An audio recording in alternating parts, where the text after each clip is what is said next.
was a quote I heard, one right wind and one right fire, and Los Angeles would have burned to the ground. Like, it took my breath away. If you saw those fires, they were like a flood of fires. Hurricane winds carrying fire.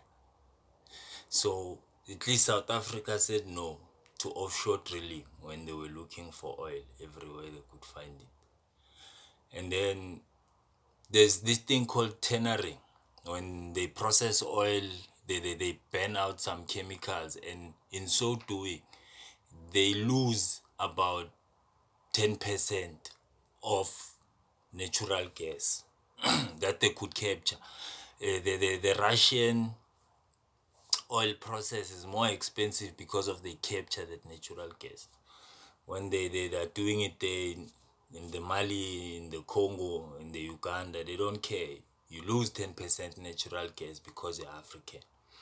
Plastic, there's signs and traces that there's tiny little plastics in our bloodstreams because of all the plastics that is in the environment. Now there's a term that they call green purchasing.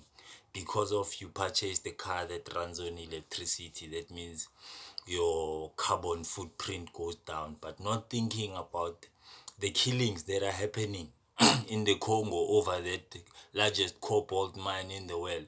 Should see that thing is like a big hole. Everybody is contributing to digging it.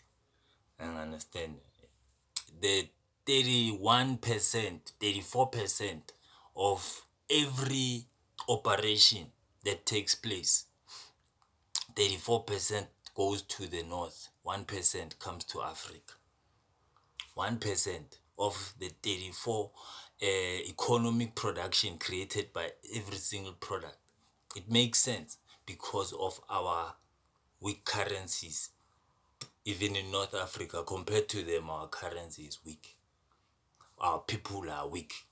I understand. South Africa said our people are not wanting it because of we are supposed to be a chief-based rule first.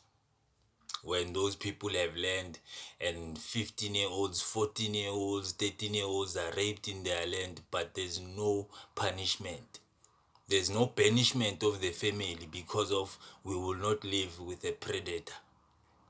That thing is a newsletter, a WhatsApp group in America. Our children must die first.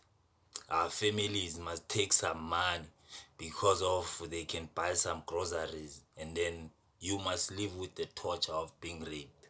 When people don't save you, you look at them in the eyes, and every single time you look at them is that you chose not to save me.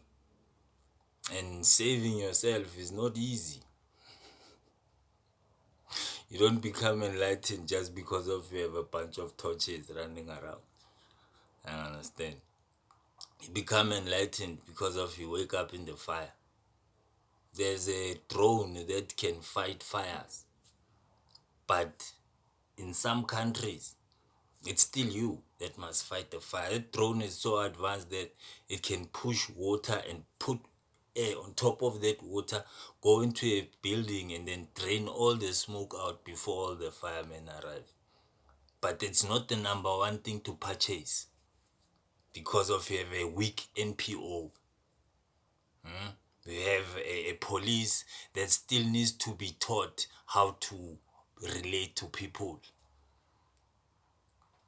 Politicians that are not concerned about who's drinking cholera water. Imagine cholera was coming in our taps. Listeriosis was being purchased by our monies. You give your child the run to go buy sweets, and then she comes back, she's sick tomorrow morning. You can't even kick out that fellow Indian because today they have guns. They are friends with taxi drivers.